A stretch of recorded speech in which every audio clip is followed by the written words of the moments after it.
Minister said, contacted the Cambodian authorities to ask if they would accept this ship. My colleagues around the region also heard this call, and we tried throughout the region to find a place for this ship to dock and for its passengers to unload safely and return to their families. We are grateful and appreciative of the hospitality of the Cambodian government and their significant efforts to ensure that this ship was docked safely, that health precautions were taken, and that these passengers of all nationalities could return to their families. And I also want to thank Holland America Lines, who have been a great partner in this venture. They really took care of the passengers, were very professional, and made this a priority for their passengers and guests and crew. And they were wonderful partners. ខ្ញុំជាអនុឈ្មោះខ្ញុំគឺ Michael Newbill ខ្ញុំជាអនុប្រធានទូតអនុទូតនិយាយទៅអំបត្តិឯករដ្ឋទូតរងហើយខ្ញុំនៅទីនេះខ្ញុំដឹកនាំមន្ត្រីស្ថានទូតចំនួន20នាក់ដើម្បីមកជួយជន្លៀសជនជាតិអាមេរិកចេញពីនាវាដែលជាប់គាំងហើយដែលដោយនាយករដ្ឋមន្ត្រីនិយាយកន្លងមកហើយគឺថាគាត់នាវានេះបានស្ថិតនៅសមុទ្រអស់រយៈពេលយ៉ាងយូរបន្ទាប់ពីមានប្រទេសមួយចំនួនគេមិនទទួលយកហើយយើងមកទីនេះដើម្បីជួយជនជាតិអាមេរិកឲ្យត្រឡប់ទៅផ្ទះវិញប្រកបដោយសុវត្ថិភាពយើងដឹងហើយនេះគឺជាសុវត្ថិភាពនៃជនជាតិអាមេរិកគឺជាអាទិភាពទី1របស់យើងនៅក្នុងរឿងនេះហើយយើងបានតាក់ទងជាមួយនឹងបណ្ណាសហការីនិងស្ថានទូតដទៃទៀតចំពោះរឿងនេះហើយយើងក៏បានធ្វើការតាក់ទងទៅរដ្ឋាភិបាលកម្ពុជាសម្ដេចនាយករដ្ឋមន្ត្រីហើយនិងរដ្ឋមន្ត្រីក្រសួងគមនាគមន៍សុនច័ន្ទថុលដែលបានប្រឹងប្រែងចាត់ការហើយមានសេចក្តីគេថាអនុគ្រោះក្នុងការជួយដល់នាវាអ្នកដំណើរទៅលើនាវាឲ្យបានធ្វើដំណើរបន្តទៅមុខដោយសុវត្ថិភាពយើងក៏សូមអរគុណចំពោះរដ្ឋាភិបាលកម្ពុជាចំពោះសេចក្តីចំពោះទង្វើដែលក្នុងការជួយដល់អ្នកដំណើរទៅលើនាវានេះហើយនឹងក្រុមហ៊ុន Holland America Line ដែលបានចាត់ការយ៉ាងមានប្រសិទ្ធភាពក្នុងការជួយយ៉ាងណាធ្វើឲ្យពួកគេអាចធ្វើដំណើរទៅមាតុភូមិដោយសុវត្ថិភាពបាទខ្ញុំចង់បញ្ជាក់បន្តិចដោយសារតែឃើញថានាវានេះបានចូលទៅស្វែងរកការចូលសម្ចតនៅបណ្ដាប្រទេសជាច្រើនដែលសុទ្ធតែជាប្រទេសដែលមានទំនាក់ទំនងល្អជាមួយសហរដ្ឋអាមេរិកថែមទៀតផងតែពួកគេបែរជាមិនអនុញ្ញាតឲ្យនាវារបស់សហរដ្ឋអាមេរិកចូលសម្ចតតើក្នុងនាមគាត់ជាមន្ត្រីរបស់សហរដ្ឋអាមេរិកមួយរូបគាត់យល់ឃើញយ៉ាងណាចំពោះកាយវិការនិងអេរយាប័តរបស់ប្រទេសដែលជាសម្ព័ន្ធមិត្តចាក់ទឹកមិនលិចរបស់សហរដ្ឋអាមេរិកនោះ I heard that some countries that are good friends of America, good ally of America, but they deny entry to the American ships. What do you think about this act of those countries? So there were a lot of factors that went into the decision about where this ship went, where it was located, what facilities were immediately available, and where the flights and passengers could take off quickly and effortlessly. It didn't have anything to do with political issues. It was a logistical decision made by the company. ខ្ញុំគិតថាអានេះវាមិនតាក់ទងនឹងរឿងនយោបាយទេខ្ញុំគិតថាវាតាក់ទងទៅនឹងរឿងទីតាំងមូលដ្ឋានជើងយន្តហោះស្អីអញ្ចឹងទៅវិញទេពីព្រោះនេះវាតាក់ទងភាពស្មុគស្មាញក្នុងការដឹកជញ្ជូនមនុស្សច្រើនក្នុងរយៈពេលខ្លីបែបនេះខ្ញុំមានមួយសំណួរទៀតកន្លងមកសហរដ្ឋអាមេរិកពេលខ្លះហ្នឹងតែងតែមានលើកឡើងអំពីបញ្ហាថានៅប្រទេសកម្ពុជាហ្នឹង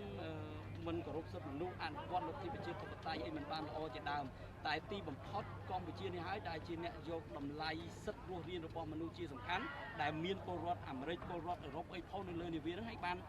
អនុញ្ញាតឲ្យពួកគេចូលនៅកំពង់ផែរបស់ព្រះសីហនុដោយសម្ដេចនាយករដ្ឋមន្ត្រីបានបញ្ជាក់មិញអញ្ចឹងគឺថាយកតម្លៃនៃការរស់រានគោរពទៅលើបញ្ហាសិទ្ធិរស់រាននេះជាសំខាន់អញ្ចឹងសហរដ្ឋអាមេរិកអាចមានការវាយតម្លៃយ៉ាងម៉េចចំពោះការអេរយាប័តរបស់កម្ពុជាជាពិសេសនាយករដ្ឋមន្ត្រីកម្ពុជា No, the United States has often criticized Cambodia for its human rights records, but this shows that Cambodia upholds human rights, as Prime Minister Hun Sen has said. What is your opinion about this? Well, as I said, we are very appreciative of the Cambodian government's efforts, which were significant, for this humanitarian effort. We believe that this was an excellent gesture on Cambodia's part, and the cruise lines and the passengers and the governments who had passengers here are all grateful. ខ្ញុំគិតថានេះជាទង្វើប្រកបដោយមនុស្សធម៌របស់រដ្ឋាភិបាលកម្ពុជាហើយខ្ញុំសូមអរគុណចំពោះចំណាត់ការនេះរបស់រដ្ឋាភិបាលកម្ពុជាហើយខ្ញុំសូមអរគុណផងដែរចំពោះចំណាត់ការដ៏ល្អនិងប្រកបដោយប្រសិទ្ធភាពរបស់ផ្នែកកប៉ាល់ហើយនិងផ្នែកខាងដឹកជញ្ជូនបន្តទៅទៀត តាមរយៈអេរយាប័តដែលជាសប្បុរសធម៌របស់កម្ពុជានៅពេលនេះវានឹងជាបុព្វហេតុក្នុងការរុញទំនាក់ទំនងកម្ពុជាអាមេរិកឲ្យកាន់តែល្អប្រសើរវិវត្តទៅចំណុចដែលល្អក្នុងការកិច្ចសហប្រតិបត្តិការផ្សេងៗដែរទេ Do you think this will contribute to the better relation between the two countries? Cooperation, better relations? Well, we cooperate all the time with Cambodia on issues related to our citizens, and while this is a bigger issue than we normally deal with, we always have good cooperation with the Cambodian government when it comes to law enforcement, when it comes to helping our citizens who need to leave the country or are sick. I just see this as an extension of what we already do. ខ្ញុំយល់ថាកន្លងមកយើងមានកិច្ចសហប្រតិបត្តិការល្អពិសេសតាក់ទងនឹងការអនុវត្តច្បាប់តាក់ទងទៅនឹងនីតិរដ្ឋជាដើមគឺថាអ្វីយើងធ្វើកន្លងមកគឺវាអត់មានអីថាត្រូវជាមានបញ្ហាអីល្អកច្រើនទេហើយនេះគឺគ្រាន់មិនមែនជាអ្វីដែលប្លែកទេយើងធ្វើកន្លងមកគឺតែយើងតែងតែ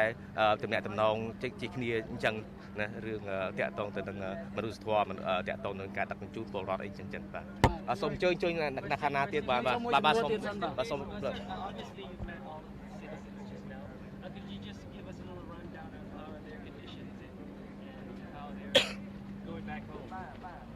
Well, I only met a few, and I just said hello and welcomed them to Cambodia.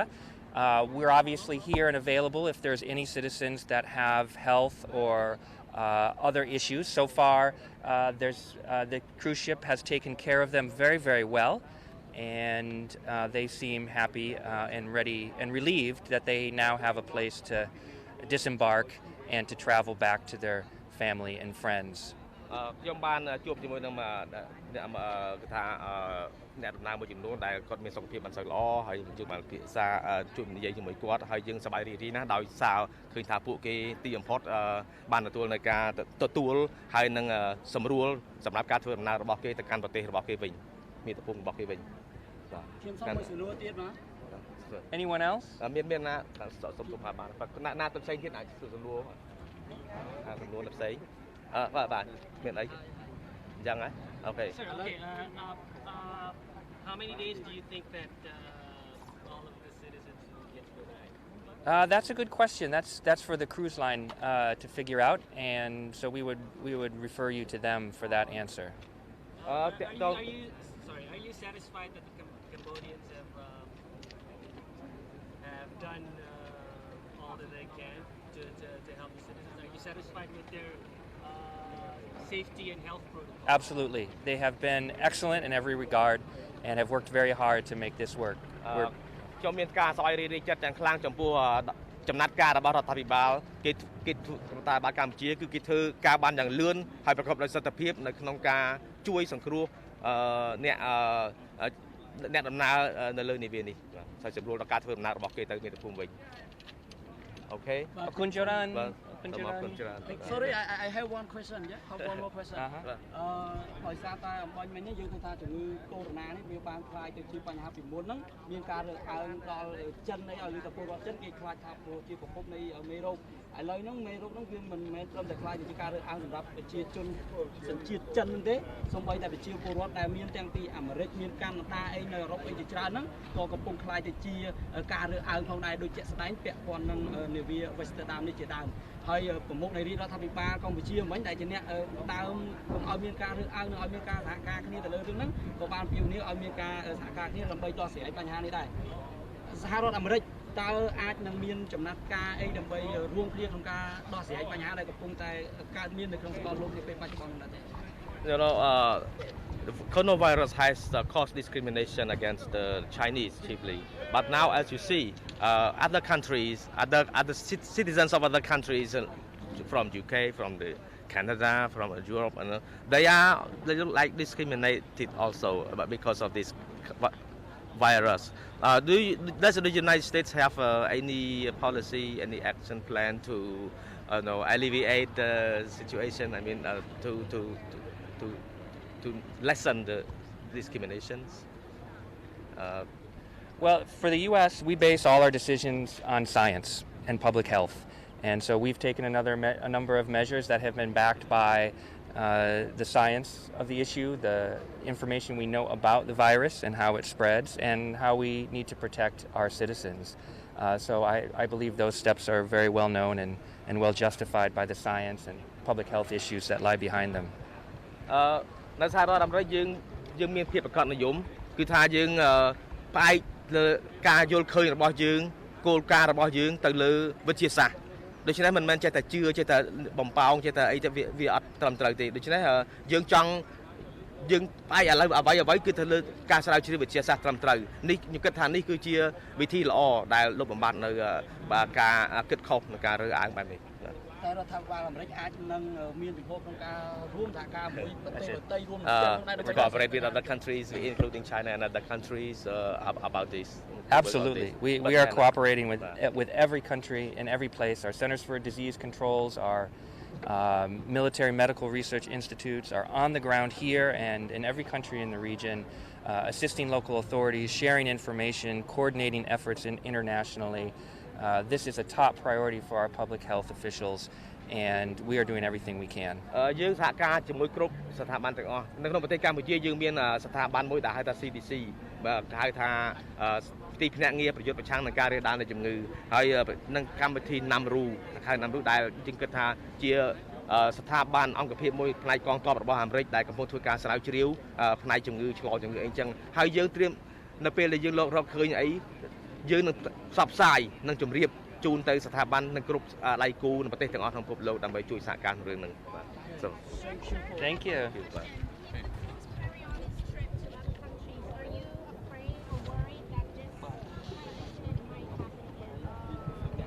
Well, so I'm not aware of its itinerary. I think you'll have to ask the cruise line what their itinerary is. Well, nobody's getting on board here, so I don't think that's a possibility.